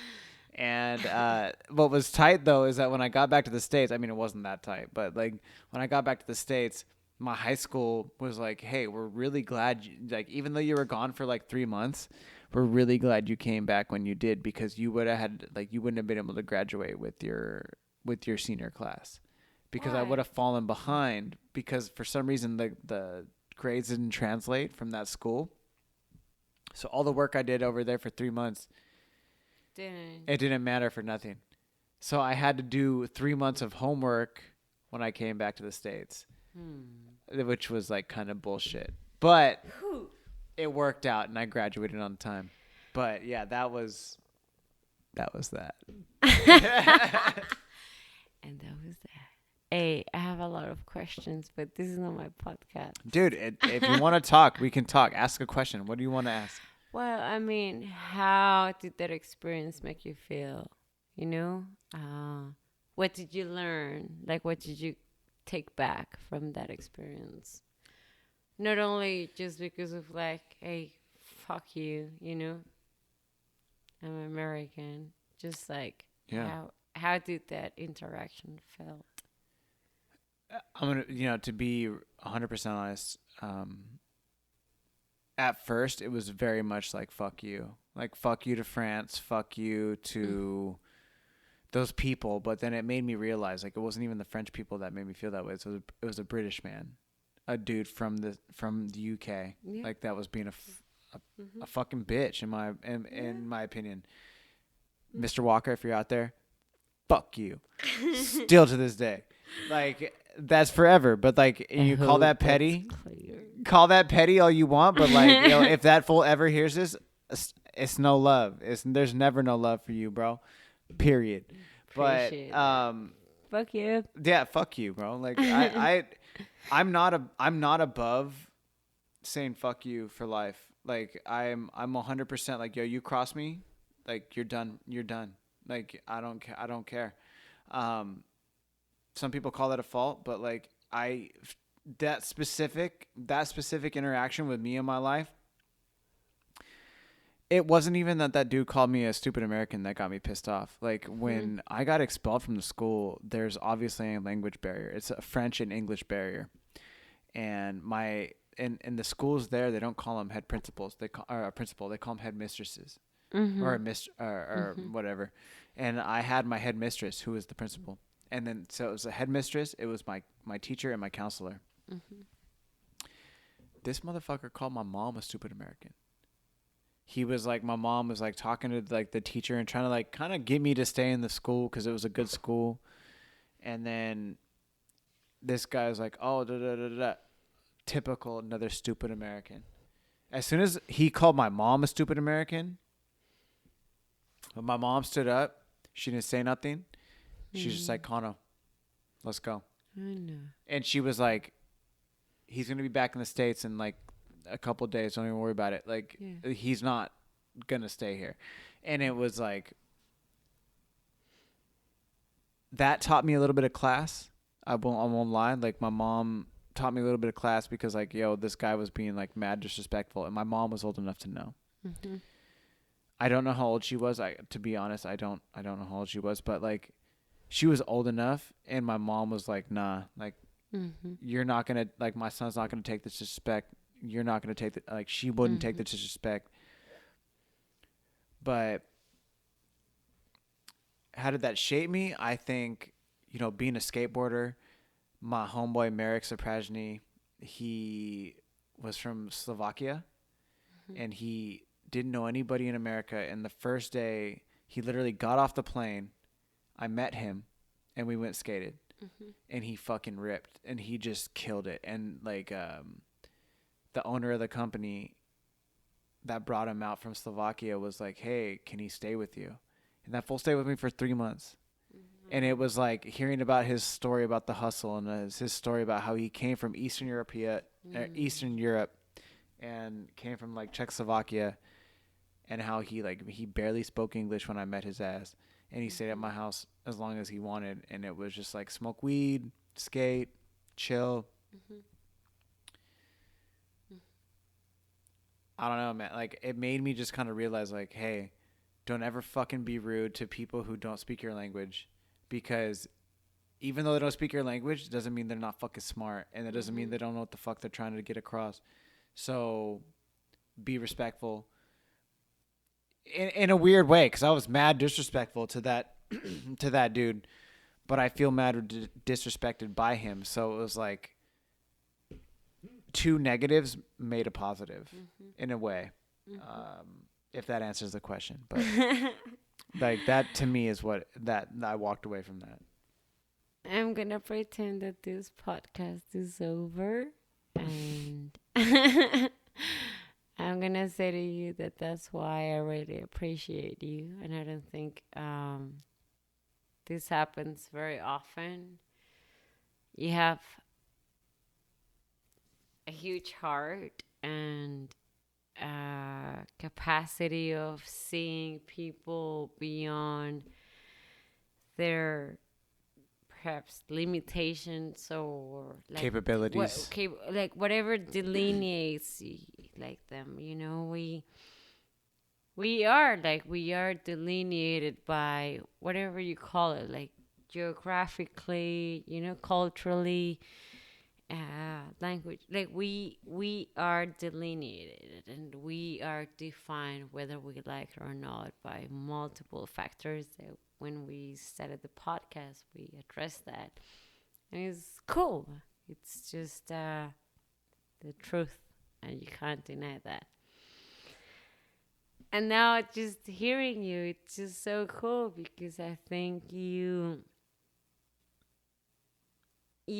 see that, like you perceive, you just go beyond everything that is kind of brushing and like it's like in front of your face, and you kind of quite think clearly. You just brush things off in the sense that those little details about differences don't really matter. No, they don't, because we're fucking people. I know. Yeah, culturally we might be different. But that's why I think I like you. And that's why but that doesn't happen very often, to be honest. It's bullshit, though. It's bullshit, because if you don't recognize the person who you are, Laura, the despite where we come from geographically. Like if For you can sure. like real recognize real, and when you can like really see somebody for who they are, yo. But this is the thing, and this is my question to you and to everyone. Like, why would we always talk about a general, like the perspective about something so general, like in the sense of like Americans.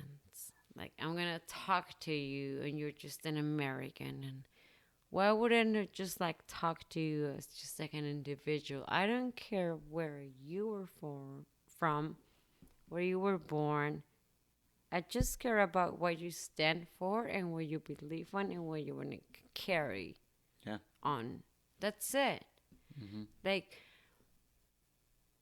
why do I have to have like preconceived like prejudices? You know, like judgments. Yeah, a prejudice. Thank you. Yes, I got you. I got you. But you know, it's just I just have to look at you and know what's moving forward in a sense of who you are as a human being. That's it.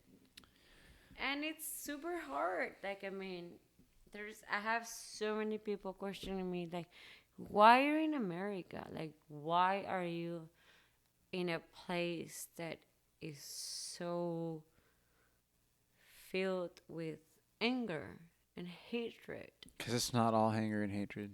It's not. Okay, so here, I mean, I get that question asked Yeah. by a third world country that has almost the same, like war, like rates than Africa. Mm-hmm. And I don't know how to answer to this question, because it's like, why in such a place that is so full of hatred? And I'm like,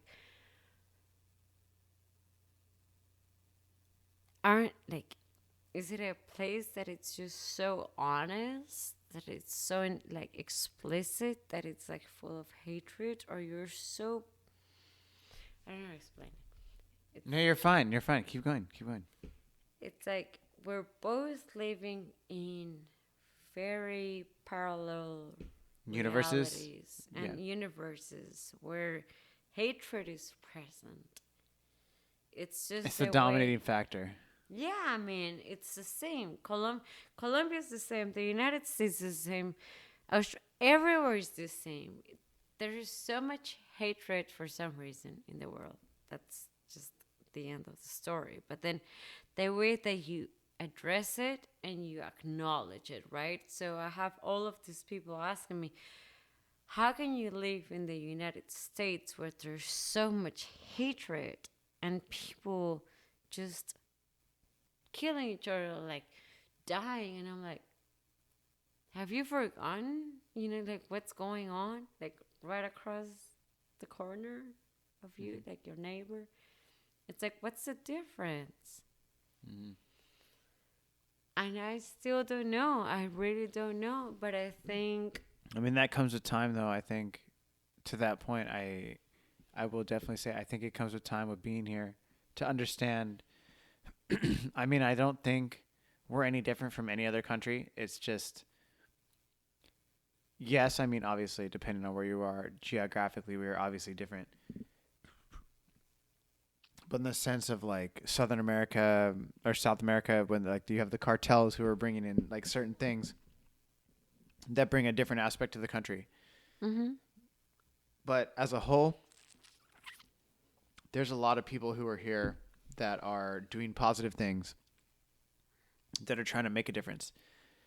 I think on my personal thought, especially being a person who was like born and raised in California, I've lived in Europe, I've lived on the East Coast, I've lived a lot of different places.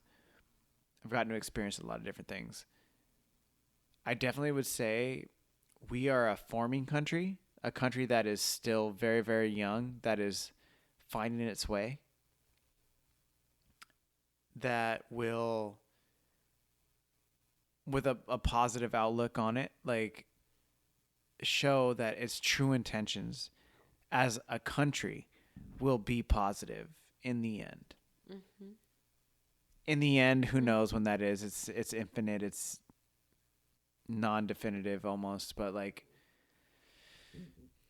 I believe I like to look as the glass half full. Like, America will prevail, and the 300 years we have in our Constitution will prevail, and will do amazing things, and will stand the test of time. There's a reason why the United States has prevailed as the only country in the history of time for right now. I'm not saying of all time, but for the time of now, has prevailed as the only country that has had a constitution that has lasted as long as ours has. Or like, with the ideas of like, the home of the brave, land of the free type shit. I believe those principles will prevail, and we will stand, they will stand true, but everything is being tested right now. Everything is being tested. And the land of immigrants is becoming the land of people who are being like polarized. You know what I mean? There's not just white people here. It's everybody here now. Yeah. And it's not even like your skin is as white as mine. Like, yes. And you're Colombian as fuck. Like, like that's exactly. That's what I mean. It's like, I don't see the polarization, because when I see you, I see you as exactly. It makes no sense. You are the definition of America in my eyes.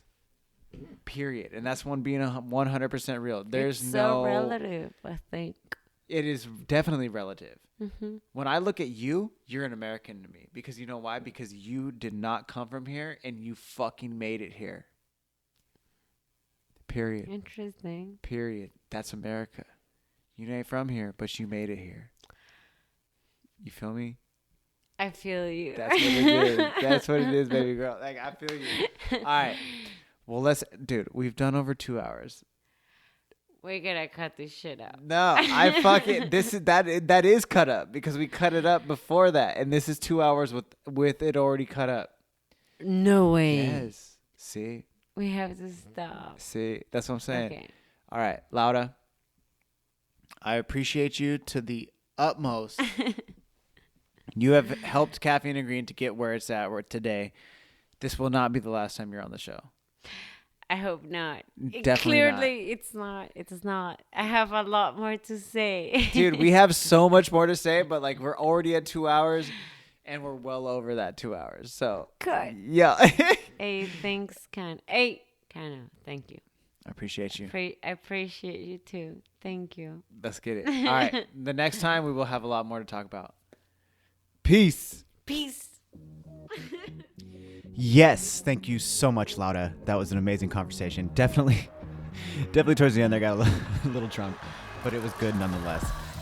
And she has such an amazing story. I mean, she's just awesome. I love her so much. Laura, thank you again. I appreciate you.